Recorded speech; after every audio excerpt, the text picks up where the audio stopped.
Hi, my name is Jenny and welcome to my channel. Today I'm doing a Friday Reads. Hopefully you've had a wonderful week. My week has been going great.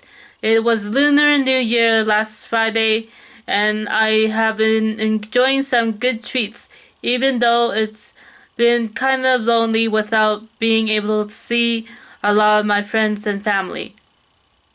So anyways, for this Friday video, I will be talking about the books I've been reading this past week, as well as ones that I received from booksellers, and also I will talk about the books I'm working on for this Friday and into the next week. The first book I have to show you, it is Kin by Emma Donoghue.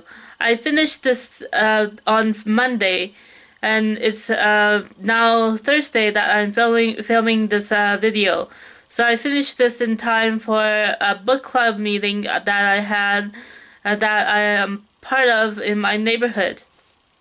This book follows a retired professor. His name is Noah, and he lives in New York City. Then one day, he finds himself looking after his great-nephew, Michael.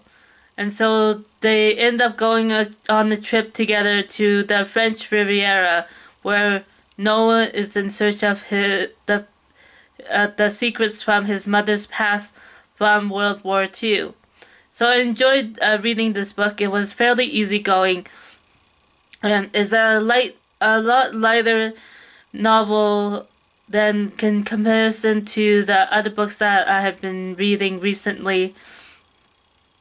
And while there are difficult topics in history that this book deals with, overall it's been a fairly easygoing read, and so I gave it 3.5 stars in my Goodreads rating. And yeah, so I have another book that I started that is part of the Blackathon readathon that I am taking part in. And so the book I started is in this bind-up of books by Zora Neale Hurston. And so the book I started is the first one that is in this bind-up. It is Jonahs, Gourd, Vine. And so it looks at a family who were previously slaves, and in this family there is a husband and a wife and their children, and they are fighting about what it means to have a good life after the abolishment of slavery in the 1800s. And so in this time period, the couple are struggling with what it means to be free and how to make a living now that they are no longer slaves. And so yeah, so far I've read about 50 pages of the novel, and I hope to continue with it this week, and maybe later on I will read the other two books in this bind-up, which are Mules and Men, and as well as Their Eyes Were Watching God. Okay, yeah, that's it. I have acquired 3 books over the last week from booksellers, and so I'll show them to you now. This is the mini haul portion of the video. And so the first book I have, it is a memoir by Jessica J. Lee. This is Two Trees Make a Forest, and it is on the Canada Reads shortlist. So Canada Reads is a reality show in Canada where there are 5 participants in the reality show, and each participant champions a different book that has been put forward as part of the shortlist for the for Canada Reads. And so I look forward to reading this book. I'll just read a portion from the inside flap. So this book, it says, a chance discovery of letters written by her immigrant grandfather leads Jessica J. Lee to her ancestral homeland, Taiwan. There she seeks his story while growing closer to the land he knew. Lee hikes mountains that are home to Formosan flame crests, birds found nowhere else on Earth, and swims in a lake of drowned cedars. She bikes flatlands where spoonbills of light by fish farms and learns about a tree whose fruit can float in the ocean for years, awaiting landfall. Throughout, Lee unearths surprising parallels between the natural and human stories that have shaped her family and their beloved island. Joyously attentive to the natural world, Lee also turns a critical gaze upon colonialist explorers who mapped the land and named plants, relying on and often effacing the labor and knowledge of local communities. So the Two Trees Make a Forest is a genre-shattering book encompassing history, travel, nature, and memoir. An extraordinary narrative showing how geographical forces are interlaced with our family stories. So yeah, I look forward to reading this book. Another book that I acquired from a bookseller this past week, it is Yellow Wife by Sadiqa Johnson. And so this is a recently published book, and I'll look it up. I think, yeah, it was published this year in 2021, and I found this at a grocery store while going to get groceries, and so I look forward to reading this book. I'll read you what it says. Born on a plantation in Charles City, Virginia, Phoebe Dolores Brown has lived a sheltered life. Shielded by her mother's position as the estate's medicine woman and cherished by the master's sister, she is set apart from the others on the plantation, belonging to neither world. She had been promised freedom on her 18th birthday, but instead of the idyllic life she imagined with her true love, Phoebe is forced to leave the only home she has ever known. She unexpectedly finds herself thrust into the bowels of slavery at the infamous Devil's Half-Acre, a jail in Richmond, Virginia, where the enslaved are broken, tortured, and sold every day. There, Phoebe is exposed not just to her jailer's cruelty, but also to his contradictions. To survive, Phoebe will have to outwit him, even if it means making the ultimate sacrifice. Yeah, that sounds very fascinating, and I look forward to reading this book soon. Hi, I'm back, and so the angle may have shifted a little bit since I had to empty my memory card, and so I'm continuing on with the mini haul portion of the video. And so the book that I still have to talk about is The Senator's Wife, which is a new novel by Amanda Leduc.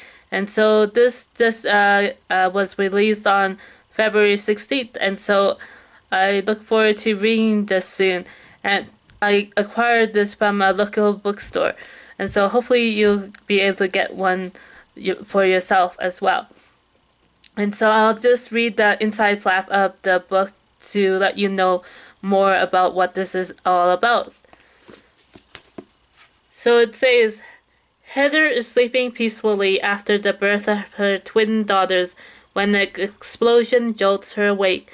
Stumbling outside with her babies and her husband, she finds that her city has been destroyed by falling meteors and that her little family are among only a few who survived. But the mountain that looms over the city is still green, somehow spared the destruction. When she was a child, Heather's dad took her up to that forbidden place on a misguided quest to heal her legs, damaged at birth. The tragedy that resulted has shaped her life, bringing her both great sorrow and undying connection to the mountain and the being she and her dad encountered that day. Estefan, a centaur born of sorrow and an ancient impossible love, and his two siblings marooned between the magical and the human world, even as the city's survivors struggle to stay alive, led by Tasha, a doctor who fled to the city when her wife and other refugees. Heather constantly looks to the mountains, drawn by love, by fear, by the desire for rescue. Amanda Leduc's brilliant novel, woven with fairy tales of her own devising and replete with both catastrophe and magic, is a fable for our uncertain times, a vision of what happens when we ignore the natural world and the darker parts of our own natures. So this book has many fantasy elements to it, and so I look forward to reading it. And as with any of the books that I have hauled, I have to say that I hope to get to them soon. And next I will talk about the books that I am still working on and I would like to finish in the month of February for Black History Month as well as for the readathon, Blackathon. The readathon that is called Blackathon. And so the first book that I have to show you, it is Open City by Teju Cole. This is a book about a young doctor who enjoys walks in NYC. And then also, it also looks at him going to visit his various patients as well as remembering his childhood growing up in Nigeria. And I look forward to reading the rest of the novel. I have read halfway through it already, and so I want to find out where the story goes. And the next book that I have on my list for Friday Reads, it is Rosewater by Tade Thompson. This is a sci-fi novel where a man named Carol, he is a sensitive, and he lives in the town of Rosewater, which is on the outskirts of a biodome that promises healing capabilities for all the visitors that arrive at the biodome to be able to be healed of their ailments.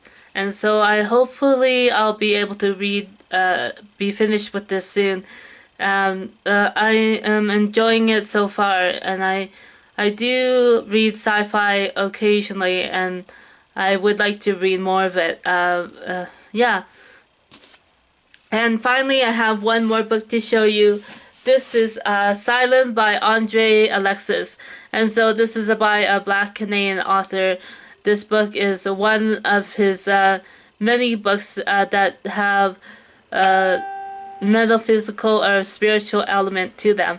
And so I'll just read you what it says. In Andre Alexis' stunning, original, highly acclaimed novel, Asylum, he creates a world entire, set mainly in Ottawa during the 1980s and then later at a monastery in Tuscany. It follows the lives of a group of men and women whose stories become inextricably linked. Among them is Franklin Dupuis, a bureaucrat in passionate pursuit of a visionary project, the building of a magnificent prison. Paul Dillon, whose obsessive jealousy corrodes his marriage. Walter Barnes, whose string of sexual conquests lead to a crisis of self-reckoning. And Mary Stanley, whose family secret is her burden alone until the death of her cantankerous grandmother. This is a novel of fortunes lost and found, of politics, vain ambition, of love and memory. Gloriously written, deeply moving, infused with an impeccable dry wit, Asylum confirms Andre Alexis as one of the most compelling and accomplished writers writing today. So this book I got from a local store, and so hopefully I'll be able to read this in February for Black History Month as well as for Blackathon. Yeah. That's it for me this week. Thank you for watching, and I'll talk to you next time.